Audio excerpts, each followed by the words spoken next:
우리가 지난주까지 봤던 9장 31절까지는 사울 이야기에 초점이 좀 맞춰져 있었습니다. 이제 32절부터는 오늘 본문부터는 이제 사도행전을 우리가 근데 시작을 할 때 사도행전을 처음 시작을 할 때 초점이 처음부터 사울에게 맞춰져 있었던 것은 아니었습니다. 그죠? 누구에게 맞춰져 있었습니까? 그러니까 베드로를 비롯한 제자 그룹에 초점이 맞춰져 있다가 중간에 지금 사울 이야기가 등장했던 거예요. 우리가 그 흐름을 잊지 않고 계속 따라갔으면 좋겠습니다. 오늘 본문에서는 다시 그 사울에게 맞춰져 잠깐 사울에게 옮겨가 있던 초점이 다시 이제 베드로라는 사람에게로 초점이 옮겨져 오게 됩니다.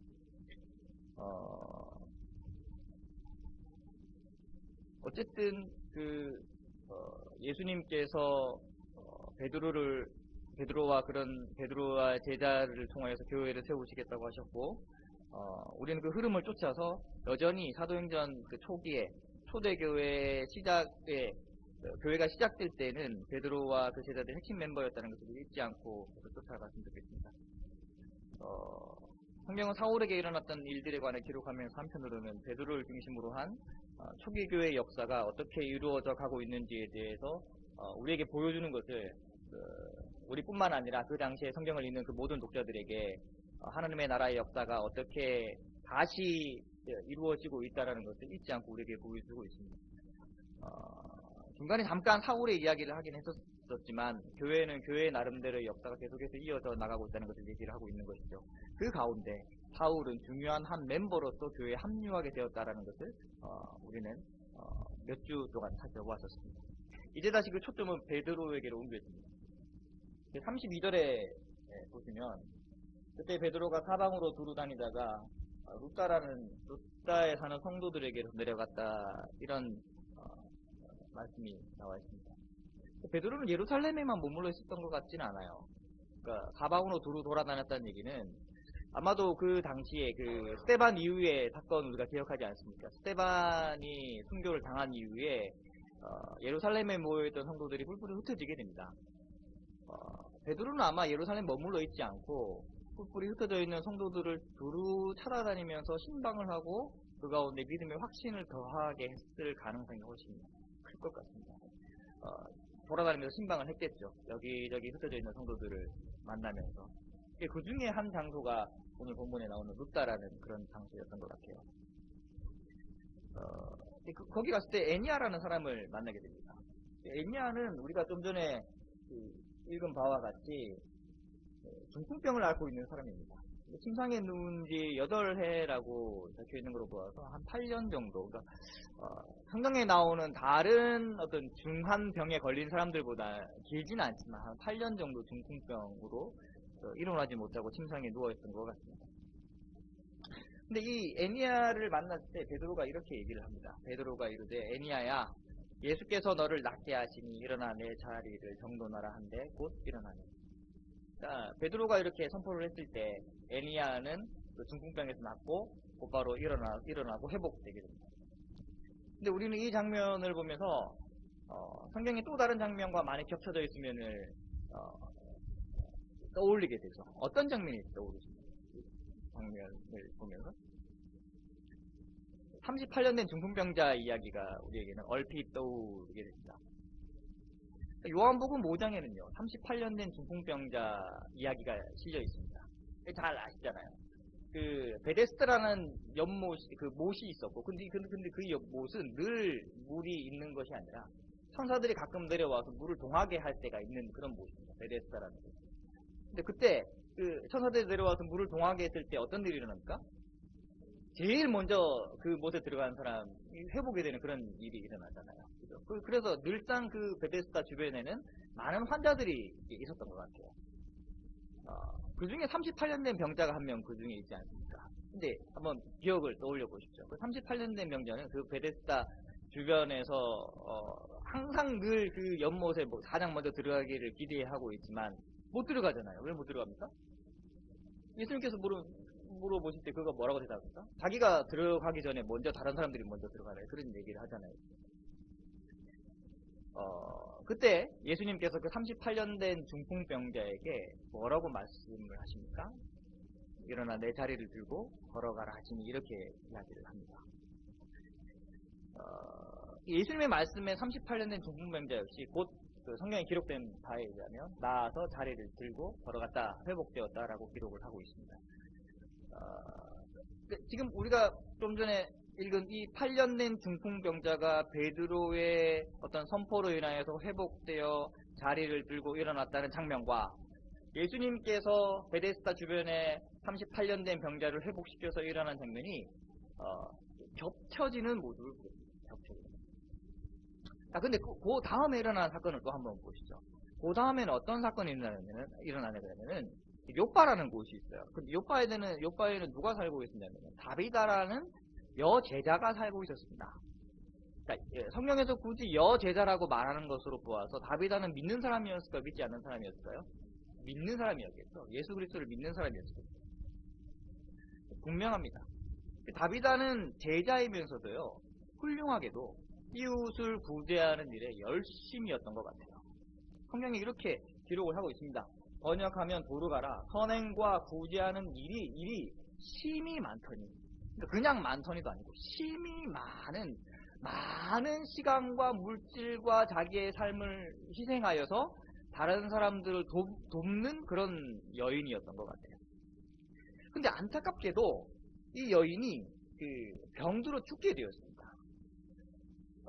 제자들은, 그 다비다 주변에 있던 제자들은 이 다비다의 시체를 다락 씻어가지고 다락방에 올려놓고 어떤 소식을 듣게 되냐 그러면은 마침 그 주변에 요빠라는 지역 주변에 그 베드로라고 하는 교회의 핵심 멤버가 와 있다라는 소식을 들었을 것 같아요.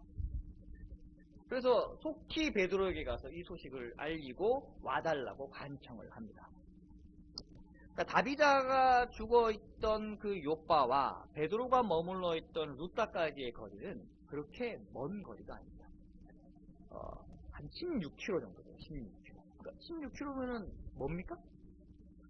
물론 요즘은 16km를 요즘 대부분 차를 타고 다니고 버스 타고 다니고 그러니까 16km를 걸으라 그러면은 보통 일은 아니겠죠. 이거? 근데 뭐 그 당시에 16km는 그렇게 먼 거리가 아니었을 거예요. 뒤척에 있는, 그러니까 말 그대로 뒤척에 있는 가까운 곳이었습니다. 그래서 그 제자들이 베드로가 있다는 소식을 듣고 보냈겠죠. 와달라 이렇게 합니다. 그 간청을 듣고 베드로는 그들과 함께 다비다가 있는 곳으로 왔습니다. 근데 와서 보니까 다비다의 시체는 깨끗이 씻겨져서 다락에 누워져 있고 많은 과부들이 그 주변에서 슬퍼하며 울고 있는 장면을 목격하게 됩니다. 자, 그 과부들은 베드로가 오자마자 그 옷을 꺼내서 막 보여줍니다. 성경에 보면은 속옷과 겉옷을 꺼내서 보여줬다라는 장면이 있잖아요.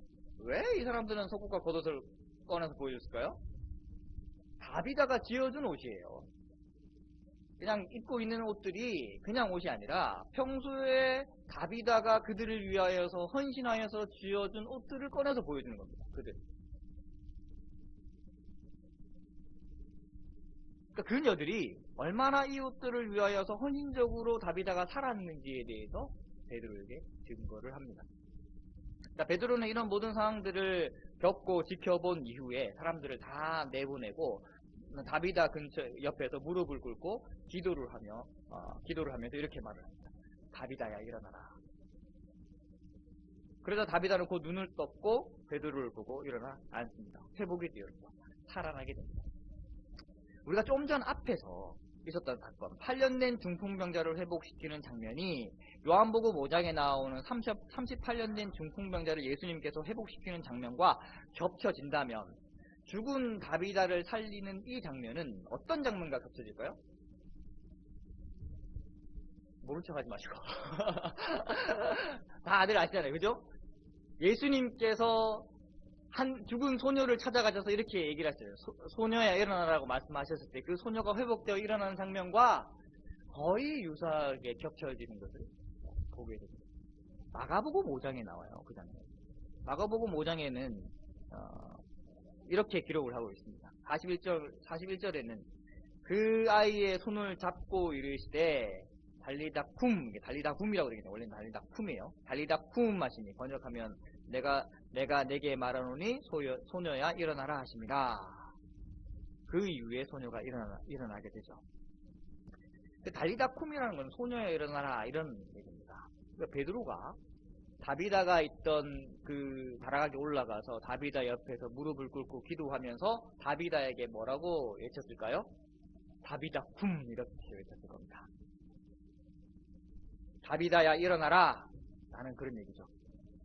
죽은 소녀를 살리신 예수님의 모습과 죽은 다비다를 살린 베드로의 장면은 거의 흡사합니다. 오늘 본문은 놀라운 두 가지 기적 이야기를 우리에게 해주고 있어요. 그리고 이 두 가지 기적 이야기가 무엇을 말해주고 있는가? 라는 그런 질문을 동시에 우리에게 던져주고 있습니다. 어떤 목사들은 혹시 이렇게 설교를 할 수도 있을 것 같아요. 봐라, 하나님을 믿는 사람들이라면은 얼마나 열심히 기도하고 얼마나 열심히 헌신하면은 이런 기적들이 일어날 수 있지 않느냐. 8년 된 중풍병자가 회복되기도 하고 죽은 사람이 살아나기도 하고 이거보다 더한 기적들이 일어날 수 있음을 우리는 열심히 믿고 그렇게 살아가면은 주변 사람들을 위해 헌신하고 그렇게 선행을 하며 살아가면은 하나님을 열심히 믿으면은 그렇게 될 수 있다는 것을 그렇게 설교를 할 수도 있을 것 같아요. 우리가 아는 바에 의하면 실제로도 많은 교회들이 그런 식으로 설교를 하는 교회들도 많이 있습니다. 초점은 기적에 맞춰져 있는 거죠. 그 기적을 경험하기 위해서 교회에 얼마나 충성하고 선한 일을 행해야 하는지에 대해서 선포하고 이야기하는 목사들이 많이 있을 수도 있다는 얘기입니다.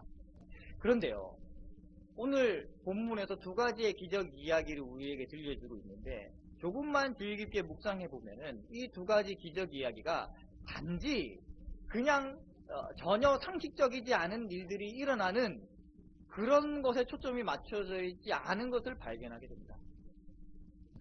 일단 베드로를 통해 일어난 두 가지 이 기적의 사건은 앞에서 살펴본 바와 같이 이미 예수님께서 행하신 두 가지 기적 이야기와 상당히 많은 부분에서 겹쳐져 있습니다.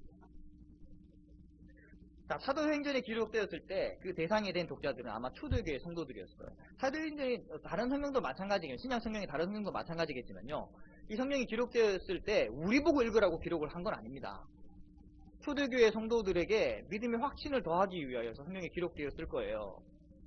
그 초대교회 성도들이 이 사도행전의 말씀을 보았습니다. 서신 형태로 전해졌겠죠. 회람 형태로 아마 전해졌을 겁니다. 여러 교회들에게 회람 형태로 전해졌을 겁니다. 누군가는 이 편지를 서신을 읽었겠죠. 그 중에는 많은 사람들이 이방인이었을 거예요. 예수님을 실제로 만나본 적도 없는 사람들입니다. 그냥 전해들었던 거예요. 예수님께서 이렇게 행동을 하셨고 이렇게 말씀을 하셨다라고 전해들은 게 그들은 답니다. 많은 제자들은 간접적으로 예수님의 행하신 일을 듣고 행하신 일들을 그렇게 들었을 거예요. 근데 그들에게 사도행전이라는 서신이 전해졌어요. 그리고 이 부분을 읽습니다. 아마도 대부분의 성도들은 베드로의 이 두 가지 기적 이야기를 들으면서 자신들이 전해 들었던 예수님의 기적 이야기를 떠올렸을 겁니다. 그 전에 이미 익히 알고 있었던 예수님께서 여러 가지 행하신 많은 이야기들이 들었었는데 사도행전이라는 서신이 전해져 왔어요. 우리 교회에. 그리고 읽고 있는 거예요. 베드로가 이런 일을 했는데 이런 일이 일어났어. 베드로가 이렇게 했는데 다비다가 일어났어. 이런 이야기를 듣고 있는 거예요. 거기 우리처럼 이렇게 앉아있을 때 많은 이방인 그리스도인들이 그 얘기를 듣고 이전에 자기들이 경험하지 못했던 그 예수님의 이야기를 듣고만 있다가 근데 지금 그들의 실제의 삶은요 예수님이 없어요. 예수님이 없고 다른 제자들이 와서 그들의 믿음을 더하여 주고는 있긴 하지만 예수님은 없는 상태인 거예요. 그런데 더불어서 더 힘든 것은 주변에 많은 유대인들과 로마인들이 다른 이방인들이요 그들을 괴롭게 하고 있는 그런 상황들인 겁니다. 믿음의 삶을 살아내기가 쉽지 않은 그런 상태였었어요. 그런 상태에 있던 그들에게 믿음의 확신을 갖기라는 것은 그렇게 쉬운 일이 아니었을 겁니다.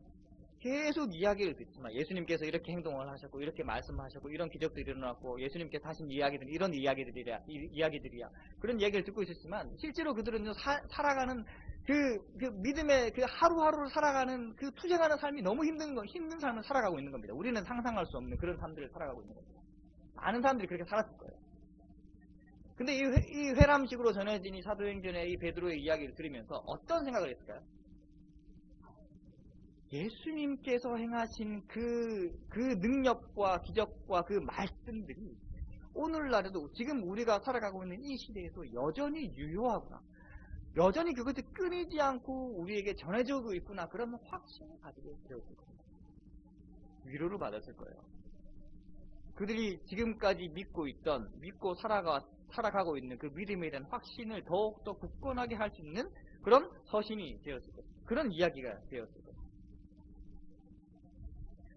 자, 그들은 분명히 이 이야기를 전해드리면서 베드로의 이 이야기가 예수님 이야기가 한마디도 안 나옵니다. 그런데 이 베드로의 이야기를 들으면서 동시에 누구를 떠올리냐? 예수님의 이야기를 떠올렸다는 겁니다. 예수님에 대한 증거는 더욱더 분명하게 말씀 속에서 나타나고 그들에게 증거가 되었을 것입니다. 우리에게도 역시 마찬가지입니다. 자, 8년 된 중풍병자를 고치는 장면에서 베드로는 더욱더 분명하게 얘기를 하죠. 뭐라고 얘기를 합니까? 고치기 이전에 이런 얘기를 합니다. 예수 그리스도께서 너를 낫게 하시니. 그런데요, 다비다를요, 베드로가 다비다야 일어나라고 해볼 때는 이런 얘기 안 합니다. 예수 그리스도께서 너를 낫게 하시니, 예수 그리스도께서 너를 일으키게 세우게 하시니, 그런 얘기 안 합니다. 그런데 왜 굳이 베드로는 8년 된 중풍병자를 고치는 장면에서 예수 그리스도께서 너를 낫게 하시니 라고 미리 얘기를 했을까요? 애니아라는 사람과 다비다라는 사람을 우리는 비교 분석해서 좀 볼 필요가 있는 거죠. 다비다라는 사람은 어떤 사람이었습니까? 믿는 사람이었었어요. 그런데 애니아라는 사람은요, 성경은 기록하고 있지는 않지만 믿었는지 안 믿었는지는 확신을 할 수 없습니다. 그런데 제 추측으로는 아마 안 믿었던 사람일 수도 있었을 것 같아요. 그 주변에는요, 안 믿었던 사람이 훨씬 더 많았을 수도 있을 것 같아요. 베드로는요, 그러니까 성경에서 우리가 놓치지 말아야 할 것은 이 기적 이야기가 단지 기적에 초점이 맞춰져 있지 않다는 것은 베드로가 지금 이미 얘기를 하고 있습니다. 봐라, 지금 내가 하고 있는 것이 사실은 예수 그리스도께서 하시는 일이다 라는 것을 밝혀 드러내고 있는 장면입니다. 예수 그리스도께서 너를 낫게 하시니. 베드로는 스스로 이것이 자기 자신에게서 나오는 힘이 아닌 것을 이야기를 하고, 이 기적은 분명하고 명확하게도 예수라는 분을 통하여서 이루어지는 일이다 라는 것을 말하고 있습니다. 자, 35절은 실제로 이 사건을 통해서 어떤 결과가 일어나는지를 우리에게 보여주고 있습니다. 보세요. 예수를 통하여서 이런 기적이 일어났다, 예수를 통하여서 이런 일이 일어났다라고 베드로가 했을 때, 그리고 실제로 그 사람이 회복되었을 때 성경은 어떤 기록을 하고 있습니까? 35절에 보십시오. 루다와 사론에 사는 사람들이 다 그를 보고 주께로 돌아오니라. 이게 핵심이에요. 이게. 그러니까 죽은 다비다가 살아난 기적 이야기도 마찬가지예요. 다비다는 분명 제자였습니다. 주변에 많은 이들에게 선한 영향을 끼치고 그 주변에는요, 많은 그리스도인들이 있었을 거예요. 이번에는 베드로가 예수님의 이야기를 하고 있지는 않지만 다비다나 베드로가 어떤 사람들이었는지에 대해서 잘 알고 있던 주변 사람들은 이 기적의 사건의 근원이 어디에서 시작된 것인지는 그들은 이미 다 알고 있는 사람들입니다. 그 결과 역시 앞의 사건과 비슷하죠. 자, 다비다 사건 이후에 또 성경은 뭐라고 기록을 하고 있습니까? 42절에 이렇게 기록을 하고 있잖아요. 온 요빠 사람이 알고 많은 사람이 주를 믿더라.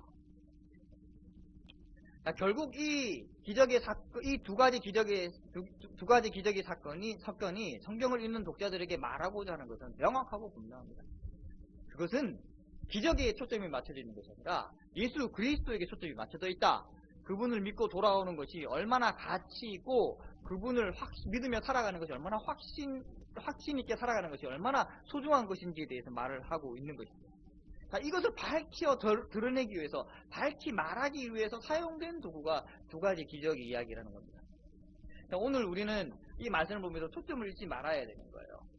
정말로 중요한 것은 예수님께서 어떤 분이시며 그분을 믿고 그분께 돌아오는 것이 어떤 가치고 소중한 그런 존재인지에 대해서 우리가 기억하며 살아가는 것입니다.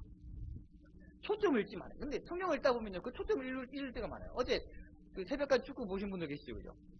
저는 전반전만 보고 그냥 잤어요. 잠이 와가지고 잤는데, 그리고 이제 그냥 적겠구나 생각하고 잤어요. 일어나서 보니까 졌더라고. 어쨌든 한 골을 더 넣긴 했는데 졌더라고. 그죠? 근데요, 만약에 축구 경기를 생각해 봅시다. 축구 선수가요, 월드컵에 나가가지고 축구공을 뛰고 달려가고 있습니다. 근데 이 사람이 가다가 목표를 잃어버렸어요. 어떻게 목표를 잃어버렸냐? 이 사람은 드리블을 너무 잘하는 사람입니다. 현란한 드리블을 수많은 관중들에게 보여주고 싶어. 그러면 골을 넣어야 되는데 가면서 드리블만 계속 머리에 올렸다가 털렸다가 이렇게만 하고 가는 거예요. 그냥 가질 않아. 그것만 계속 보여주고 있어. 그러면은 그 사람은 어떻게 될까요? 바로 이렇게 빠져나오겠죠, 그죠? 다른 사람으로 교체가 될 거예요. 축구 선수는요, 명확하게 축구장에서 해야 되는 목표가 있습니다. 뭡니까? 골을 넣어야 되는 거예요. 그리스도인은 명확하게 우리가 해야 되는 목표가 있는 겁니다. 우리가 살아가면서. 물론 드리블도 해야 돼요. 어떨 때는 헤딩도 해야 되고요. 어떨 때는 패스도 해야 됩니다. 그런데 그게 중요한 건 아닙니다. 그거는 우리가 목표를 이루기 위한 한 과정인 것이죠. 그리스도인으로서 우리가 살아가야 하는 분명한 목표가 있고, 그 목표라는 것은 예수 그리스도에 대한 믿음의 확신을 가지고 살아가는 것이고, 그를 위하여서 여러 가지 많은 사건들이 우리에게 필요한 겁니다. 실제로도. 그게 중요하지 않다는 거 아닙니다. 근데 우리는 그 목표를 잃고 살아가는 경우가 가끔 있다라는 거예요.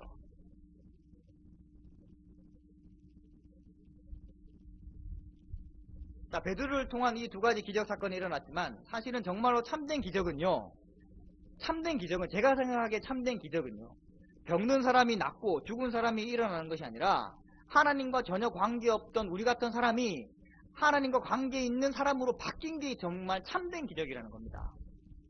우리는 그럴 자격도 조건도 갖추고 있지 못한 사람들이지만, 하나님께서는 놀랍게도 끊임없는 수많은 사건들과 그런 상황들을 우리를 통하여서 만들게 하셔서 돌이키도록 하셨다는 것이죠.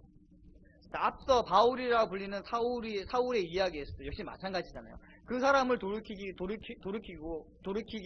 하고 성도로 만들고 교회 일원으로 만들기 위해서 하나님께서 얼마나 세심한 그런 계획들을 그 가운데 이루어 나가고 계십니까? 하나님께서 정말로 원하시는 것들은 창세기부터 요한계시록까지 하나님의 나라가 다시금 세워지는 거예요.